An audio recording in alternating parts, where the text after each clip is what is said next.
Hola y bienvenidos a todos a Conociendo la UAM, el espacio que la Universidad Autónoma de Madrid pone al servicio de la sociedad para que conozcamos mejor, ¿no?, a nuestros profesores y profesoras en todas sus vertientes de su actividad universitaria, tanto en la docencia, la investigación y la transferencia de conocimiento, esa transferencia del conocimiento que es tan útil para la sociedad, una sociedad que demanda de la universidad pública que le demos respuestas a muchas de las incertidumbres y de las necesidades que tiene la sociedad. Y en todas nuestras áreas del saber, pues hoy vamos a llegar a uno que nos interesa de forma muy especial, yo creo, a todos como ciudadanos, como es la innovación en el campo tan importante como es la neurocirugía. Y para eso hemos llamado al profesor doctor Rafael García de Solá. ¿Qué tal, Rafael? Buenos días, Fidel. Muchas gracias por la invitación para ayudar y colaborar en difundir buenas ideas, ¿no?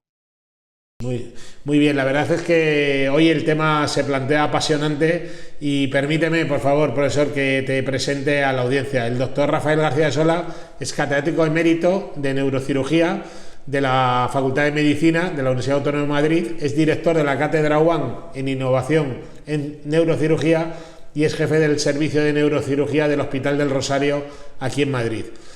Pues vamos a hablar de esto, doctor, de la innovación en neurocirugía. La neurocirugía parece que es una de las especialidades quirúrgicas de mayor dificultad y de altísimo riesgo, ¿no? Nos parece a veces que hacéis casi magia. Yo creo que sí. La verdad es que puede algunas cosas...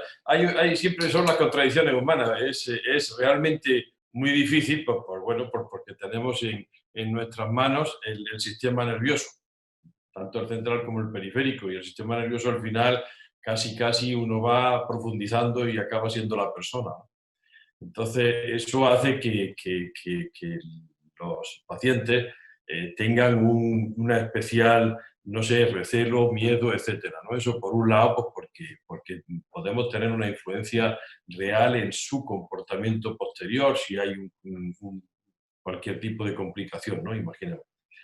Pero sobre todo es que después, desde el punto de vista técnico, de ser una especialidad, pues yo creo que era oscura, que siempre el amanecer de una especialidad es muy difícil, pero realmente desde el punto de vista incluso físico y anatómico mucho más, la complejidad es totalmente diferente al resto de los órganos. Es un órgano, el cerebro y la médula, por ejemplo, es un órgano que físicamente es muy débil, ¿no? Y de hecho está encerrado por la estructura ósea más potente, que es el cráneo y toda la columna. Eso la naturaleza lo hace muy bien. Entonces, el tocar, voy a intentar hablar de una forma más cordial, ¿no? Pero el tocar eso requiere hacer un esfuerzo muy importante y totalmente diferente al resto de las especialidades quirúrgicas. Y después de eso, la anatomía, ¿no? La anatomía también es muy compleja, se une a la función, porque en el cerebro, en el resto de los órganos, no sé, por poner el hígado, todas las células son iguales. Incluso el corazón, aunque funciona, ¿no? Ahí hay algunas diferencias, pero son aparentemente iguales. En el cerebro no. En la corteza cerebral, por ejemplo, cada centímetro tiene una función diferente, absolutamente diferente. Entonces hay una correlación anatomía y función muy importante. Entonces eso hace que, y eso lo sabe la gente, que claro, un fallo, ¿no? O sencillamente no hay más remedio, o ya la lesión le supone al enfermo que después va a tener a lo mejor un hándicap importante en su calidad de vida. Entonces, desde el punto de vista así de lo que ha venido hasta ahora, la neurocirugía se concibe como lo que es, muy compleja, ¿no? Pero la contradicción que yo decía antes llama mucho la atención de que precisamente por el esfuerzo que se ha hecho en estas décadas y que ahora mismo se va, como toda la evolución tecnológica, va mucho más rápido, yo casi aseguraría que es la cirugía más segura, curiosamente, de las que existen. De manera que la neurocirugía, por ejemplo, a nivel craneoencefálico, está bajando del 1% de mortalidad, y con lo cual significa un 5%, un 7% de morbilidad grave. Y eso hace, no sé, 40 años estábamos a lo mejor en el 40%, ¿no? Entonces, yo creo que ese esfuerzo ha sido extraordinariamente importante y se debe, pues, a muchas cosas. Yo ya no me voy a extender, pero bueno, como universitario diré que entre otras cosas al esfuerzo en las universidades para ir mejorando la tecnología, los conocimientos, etcétera, etcétera, y hacer posible. Entonces yo creo que aquí el mensaje que se podría dar es un mensaje extraordinariamente optimista, ¿no? En el sentido de que hoy día tenemos mucho por hacer, queda muchísimo por hacer, pero que hoy día es una especialidad segura y que ofrece al enfermo pues, lo que está deseando, ¿no? Si es posible curarse y si no es posible curarse realmente vivir más, pero con una buena calidad de vida. Actualmente uno de los puntos más fuertes es el proceso de diagnóstico, ¿no? De estas enfermedades que tienen que ser quirúrgicamente intervenidas. Entonces, también desde ese punto de la innovación que nos gustaría traer en esta conversación, ¿cómo está actualmente el proceso de diagnóstico en todo esto? Pues fíjate, por ejemplo, una de las cosas que ha sido la neurocirugía está moviendo otras especialidades, ¿no? Por poner el TAC. El TAC cuando se puso en marcha, se descubrió, me parece a mí que fue en el 75, por ahí se puso ya a nivel clínico, al descubridor le dieron un premio Nobel. O sea, fue quizá de los premios Nobel que hay, no en investigación, sino en aplicación clínica. Y se hizo para ver el cerebro. Después de eso ya el TAC ha pasado a hacer maravillas en el resto del organismo, ¿no? Por una razón muy simple. En esa época iban las cosas muy lentas y el cerebro no se mueve dentro del cráneo, mientras que las otras vísceras se mueven y el TAC ahora sí, porque es mucho más rápido, entonces no hay artefacto. Pero se hizo para ver el cerebro. Entonces fue la primera especialidad que empezó a ver, aunque fuera en gris, que era empezó a ver el órgano que tenía que tratar, ¿no? Y después hubo un salto y hacia los 80, o sea, 10 años más tarde, la resonancia. Y también se hizo para el cerebro. Y cambió, porque ya era, mientras que el TAC era gris, la resonancia es que, vamos a decir, que pinta a plumilla el cerebro y las estructuras. Entonces, eso se ha quedado que los neurocirujanos realmente tenemos, afortunadamente, y eso ha cambiado la neurocirugía, tenemos dos cosas muy importantes. Una es que antes de la operación sabemos lo que hay dentro y a plumilla, a milímetro, a menos de 1 milímetro de exactitud. Y segundo, que tenemos, y eso es lo que yo creo que hay que mirar también, que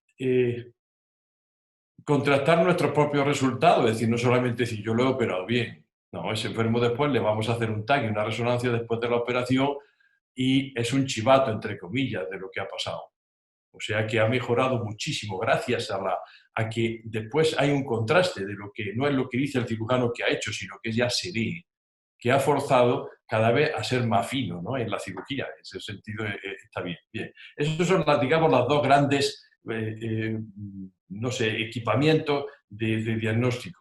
Entonces, siguiendo avanzando, la resonancia, por ejemplo, porque sería para extenderse, pero ¿qué ha pasado con el diagnóstico? Bueno, la resonancia no solamente, eso he dicho, nos pinta a plumilla el cerebro, las estructuras, el tumor, los vasos que van al tumor, es decir, realmente increíble, sino que, porque con esa imagen anatómica se han puesto en marcha software en que se ven las imágenes en 3D y nosotros podemos estar manipulando, entrando, es decir, planificando la intervención, porque vemos dónde está el tumor y las estructuras que le rodean, desde todos los abajo y arriba y desde todos los sitios del tumor.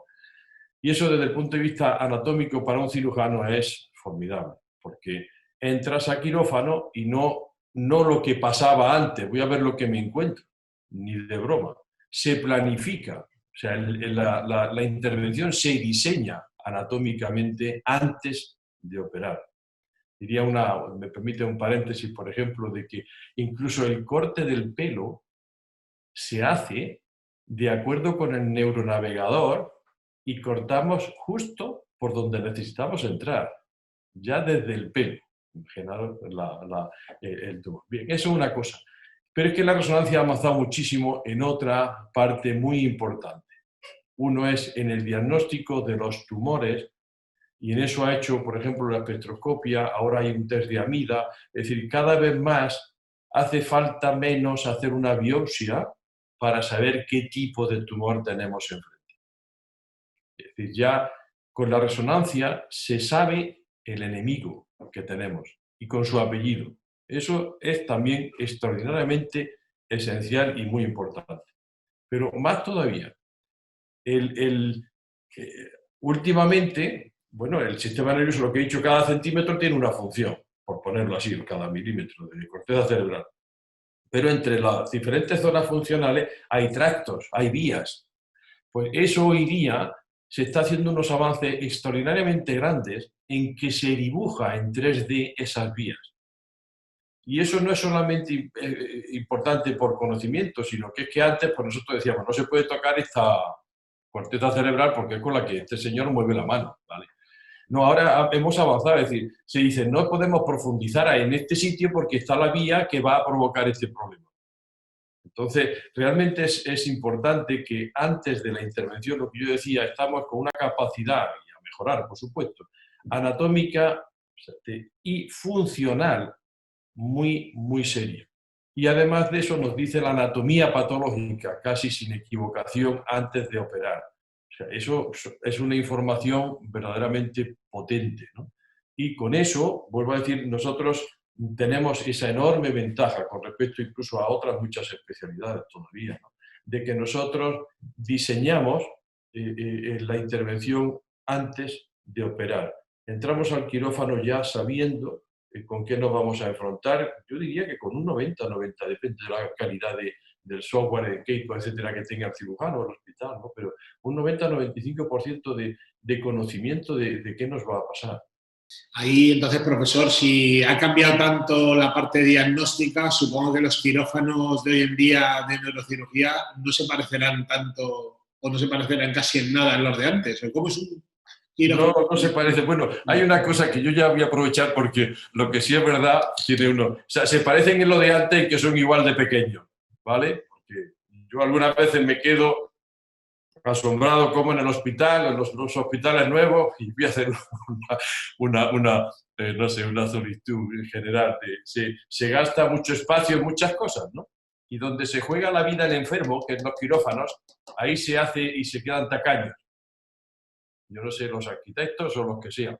De entrada, ya últimamente no le preguntan a los cirujanos cómo quieren que sea el quirófano donde el cirujano pasa su vida profesional, a lo mejor un tercio de su vida, ¿no? Mientras que los demás que diseñan el quirófano algunas veces ya ni lo ven cuando termina porque han cambiado al gerente, por ejemplo. O sea, es realmente, pero, y es soy provocador, pero no tengo más remedio. Es decir, siguen lo mismo de cicateros en el espacio. ¿Eso qué significa? ¿Hacia dónde vamos? ¿Qué está pasando en los quirófanos de neurocirugía? Y ahora nos metemos con eso que hemos hablado de la imagen y entramos en quirófano. Se coloca el enfermo. Primero, las mesas son muy, muy, muy sofisticadas para sostener la cabeza o para sostener la columna. Extraordinariamente sofisticadas. La cirugía, neurocirugía, por ejemplo, nosotros la cabeza, digamos, se le aborda quirúrgicamente desde la nariz, la boca, dentro de la boca, fuera, dentro, detrás, del lado. Es decir, es una esfera desde cualquier lado. Y encima en plan oblicuo, para no perder, para que es muy difícil de perderse, pero imaginaros, ¿no? Y en la columna, el cuello lo abordamos por detrás y por delante. Y el tórax para la columna también por detrás, por delante y igual que la columna lumbar. Es decir, que es realmente una anatomía muy compleja. Tenemos algo que es un dúo que va junto, que es el navegador y el planificador. Entonces nosotros absorbemos la información de esa resonancia y de ese TAC juntos, se fusionan imágenes y los podemos tener en el planificador en 3D, por ejemplo, ¿no? Y todo eso se pasa al navegador, que es una tecnología muy compleja, pero que al final lo que te va a dejar es poner en una pantalla la imagen en 3D de esa persona, del cerebro o de la columna, ¿no? Y nosotros con un puntero podemos colocar, y los fallos de dónde está ese puntero es menor de 1 milímetro. O sea, la precisión es formidable.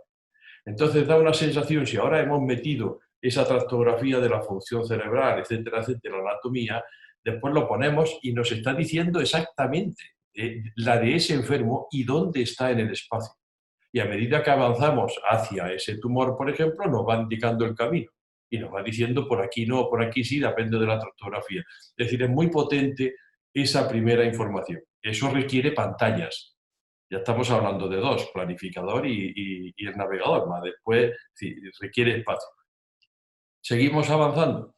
Muchas de las cosas necesita uno saber la función. Y hoy día, por ejemplo, la neurofisiología ha avanzado mucho, de manera que el enfermo, aunque esté dormido, se hace despierto, eso ya se comenta hoy día, se discute, pero vamos a poner que, aunque esté dormido, nosotros podemos estar explorando de forma continua la función de ese enfermo. De manera que hay algunas veces entre 40 y 50 cables entre el enfermo, de las paredes craneales, de la función motora, etcétera, y la máquina del neurofisiólogo, que se corresponde con esa tractografía, por ejemplo. Entonces tenemos ya la anatomía y la función, ¿no? Entonces, a partir de eso, después de todas formas, hay otra cosa que nosotros utilizamos para llegar a ese tumor, ¿no?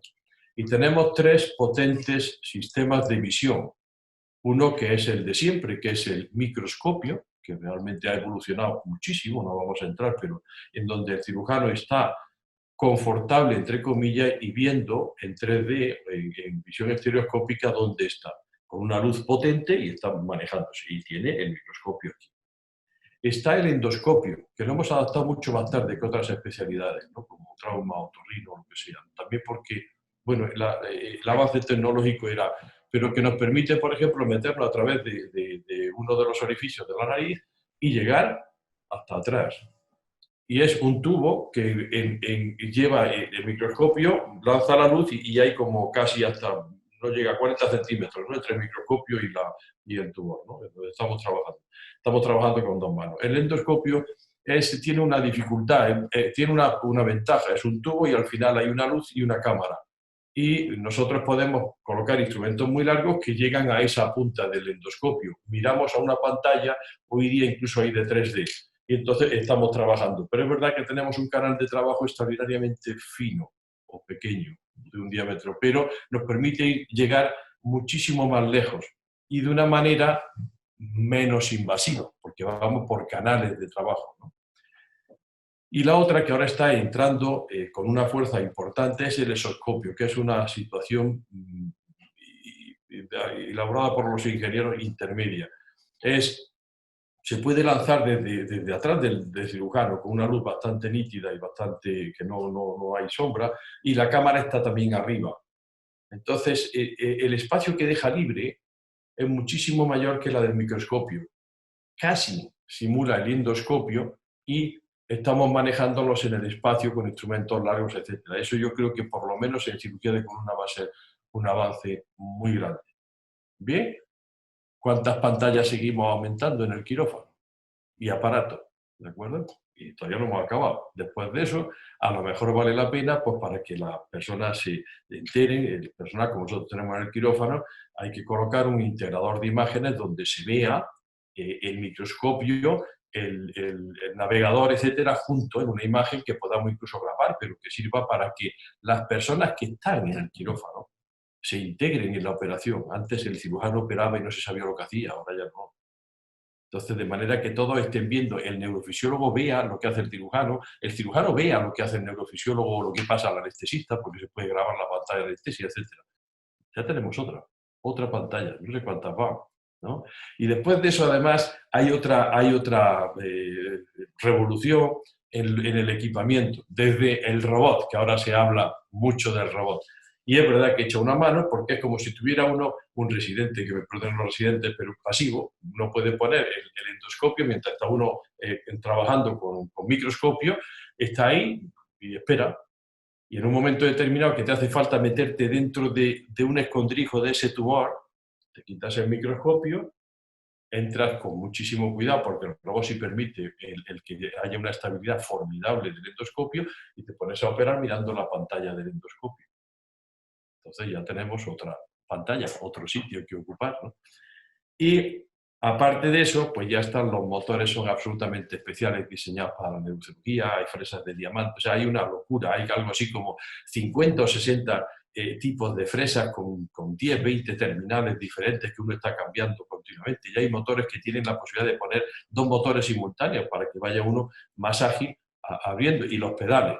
Parece el cirujano dentro de poco que nos vamos a tener que aprender a tocar el órgano, porque estamos con las manos y con los pies tocando, ¿no? Aspirador ultrasónico, la coagulación bipolar, etcétera, etcétera. Es decir, es una parafernalia realmente importante, y a todo eso hay que sumarle un instrumental muy complejo. No es lo mismo para la endoscopia, que se necesita largo, que para el microscopio, etcétera, etcétera, de microcirugía. Entonces, ese es el ambiente del quirófano.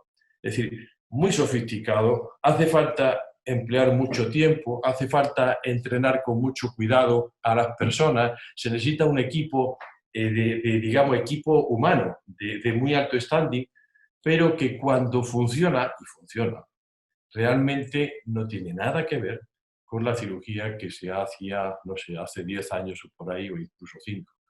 ¿Y qué significa eso? Que es a lo que va uno al final, y es para la profesión, que lo que hemos hablado ya antes, el paciente, que es el porqué de esta especialidad, el paciente se le asegura o se le da, porque garantizar no es posible esa palabra, ojalá, ¿no? Pero se le va dando cada vez un índice más bajo de mortalidad, aunque no lleguemos al cero absoluto, pero más bajo y más bajo de morbilidad.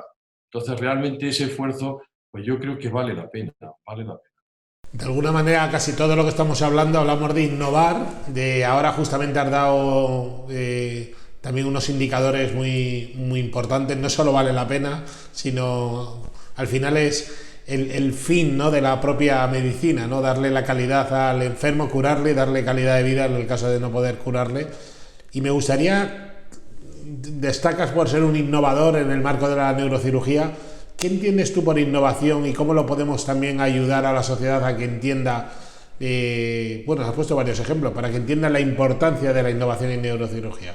Yo creo que uno cuando ve pues no sé, el I más D más I, ¿no? Más I pequeño, al final yo creo que hay una primera respuesta que creo que es positiva, que es, bien, el I es en la I pequeña y es humilde y está ahí. Bueno, y yo creo que es una forma incluso de enfrentarse a la realidad. Y segundo, es como si fuera el corolario de lo que le precede, de las grandes, de la investigación y el desarrollo. Y es una realidad.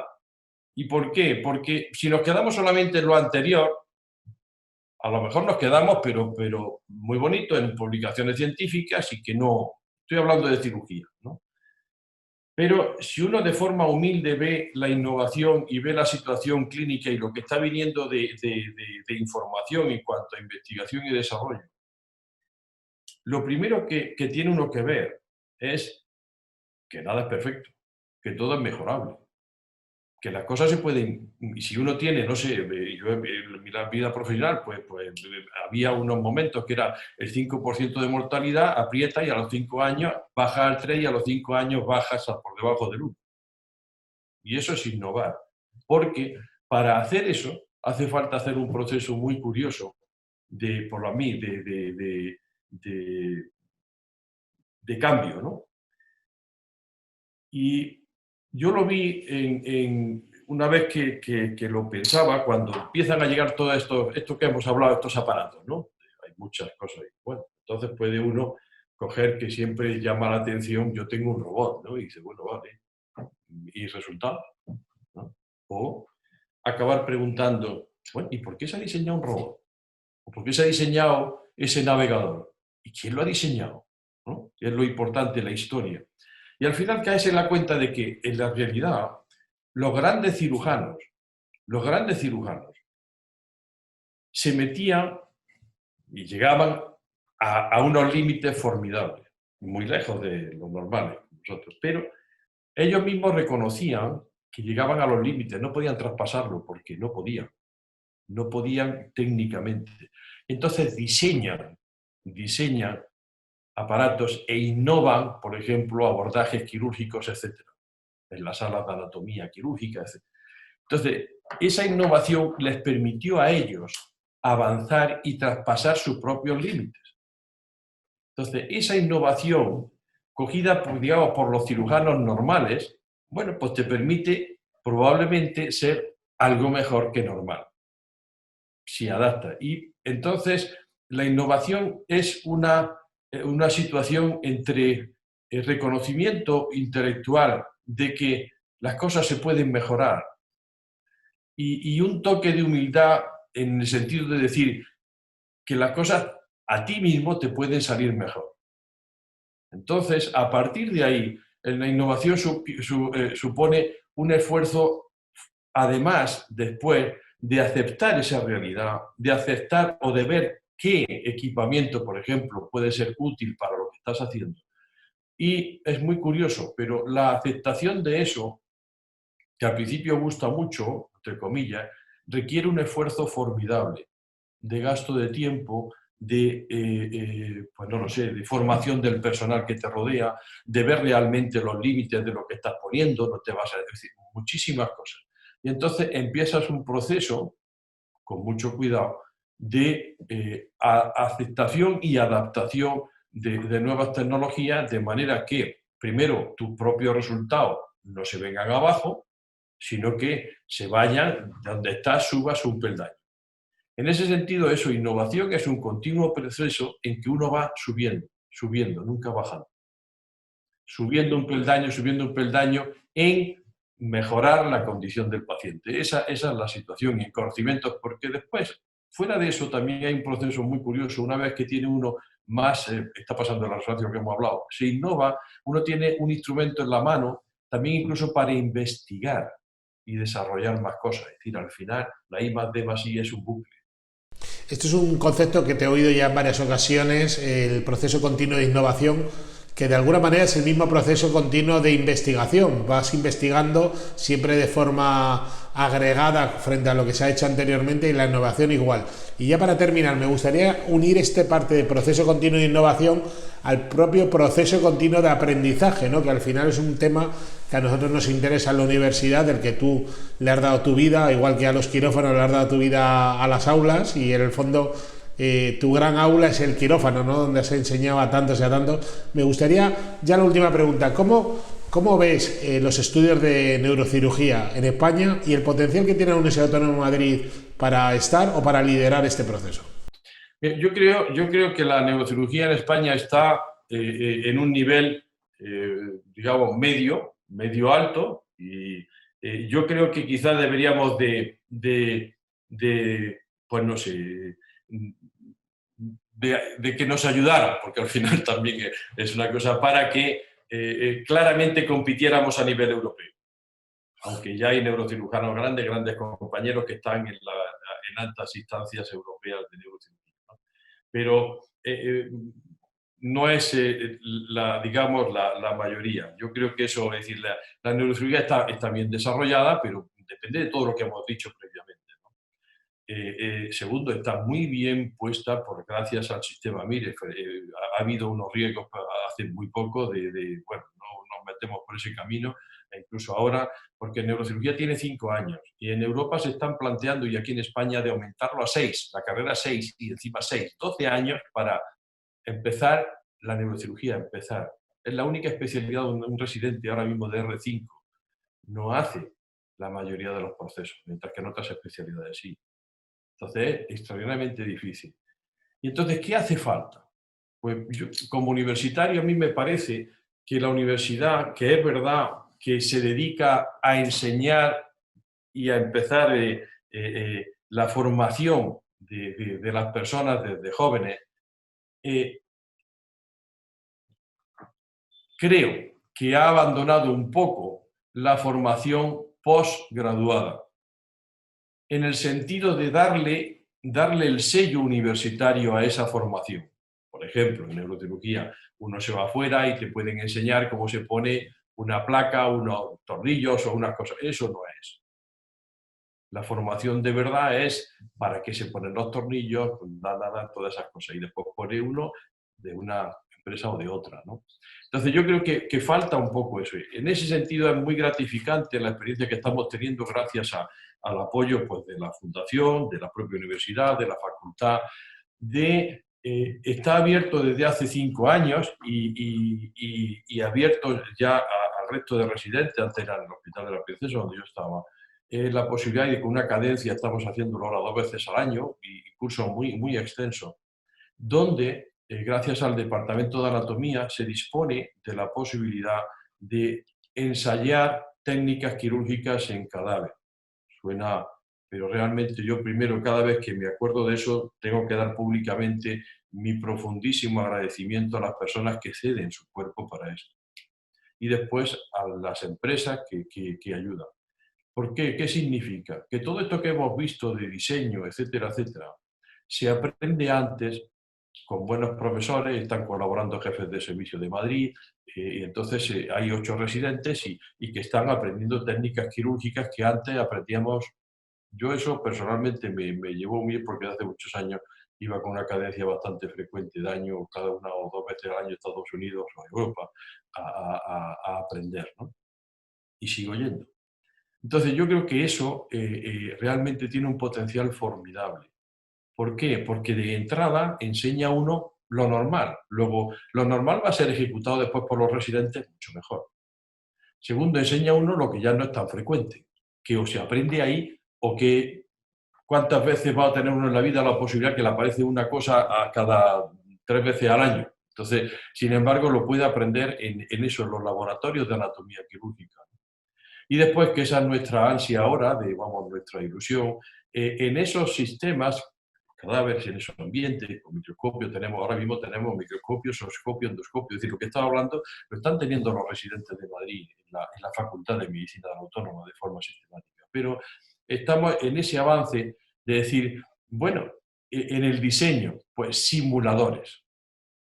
De manera que eso al final, y el concepto, y con eso acabo, el concepto de todas formas de la universidad. O sea, le está enseñando, porque es la obligación de la universidad mandada por la sociedad, le está enseñando a esa gente joven a empezar bien y a tener en su cabeza ya esa idea de innovar, de saber que no, le sale muy bien pero que se puede hacer mejor y de que hay muchas cosas que aprender, etcétera, etcétera, etcétera. Entonces, en ese, yo creo que ambiente universitario para mí es realmente muy extraordinariamente, digamos, agradable, ¿no? Agradable, porque es satisfactorio ver la ilusión con la que están 5 horas y en horario de tarde, que no es por la mañana que están trabajando, y vienen y se quedan desde las 4 hasta las 9 y algunas veces hay que pararlo y decir, nos tenemos que ir, ¿eh? Pero se quedan aprendiendo con una fruición realmente enorme. Entonces yo creo que eso es un beneficio directo a los grandes hospitales de Madrid, por ejemplo, que tienen neurocirugía, y ya intentaremos expandirlo, ojalá, y si me oye alguien, es decir, que la Fundación está abierta, ¿no?, a benefactores y a cualquier tipo de aportación económica, porque el efecto está siendo inmediato. Entonces, yo vuelvo a decir, o vuelvo a poner una bandera porque la universidad, como ha estado haciendo, pero que aún más lidere la formación y la innovación en el posgrado. Pues la verdad es que, como decimos y estamos de acuerdo, innovar es una actitud ante la vida y es una cualidad que todo universitario tendría que tener para que cuando salga a su vida profesional, como ha contado muy bien el profesor doctor Rafael García de Sola, pues que quieran realmente cuestionarse con esa humildad que debería caracterizar a un universitario, siempre pensar que puede hacer las cosas un poquito mejor. Profesor, terminamos, como hago con todos los profesores, te dejo la última palabra para que cierres la conversación como mejor consideres. No, mi última palabra es mi agradecimiento muy sincero, a la universidad y a vosotros, a la Fundación, a la Facultad de Medicina, al Departamento de Anatomía, porque al final esto es poner en marcha una ilusión universitaria, lo de la formación de los residentes y de posgraduados. Y bueno, como es una ilusión, pues lo hace uno con el espíritu abierto y sí que uno no se pierde las pilas, ¿no?, para hacerlo. Pero realmente, si sirve para algo, decir, bueno, que necesitamos ayuda, en todo sentido, necesitamos ayuda, y toda la ayuda que venga, pues bienvenida sea, por otro lado, porque es un bucle que va a mejorar al sujeto que es nuestra vida profesional, que es el enfermo. Muy bien, muchísimas gracias, profesor doctor Rafael García de Sola, catedrático emérito de neurocirugía, director de la cátedra UAM de innovación en cirugía, neurocirugía, y jefe del servicio de neurocirugía del Hospital del Rosario de Madrid. Muchísimas gracias por tu tiempo. Yo creo que hemos tenido un Conociendo la UAM muy interesante que cualquiera, por desgracia, pero por cualquiera, de un día necesitaremos de vuestras manos, porque podemos tener una enfermedad, un tumor o cualquier cosa, pero sabemos que tenemos un sistema público y privado también de medicina en España, con gente tan valiosa y tan preparada como eres tú, Rafael. Muchísimas gracias. Muchas gracias, Fidel, a ti. Y a todos ustedes les espero en el próximo Conociendo la UAM. Hasta la próxima.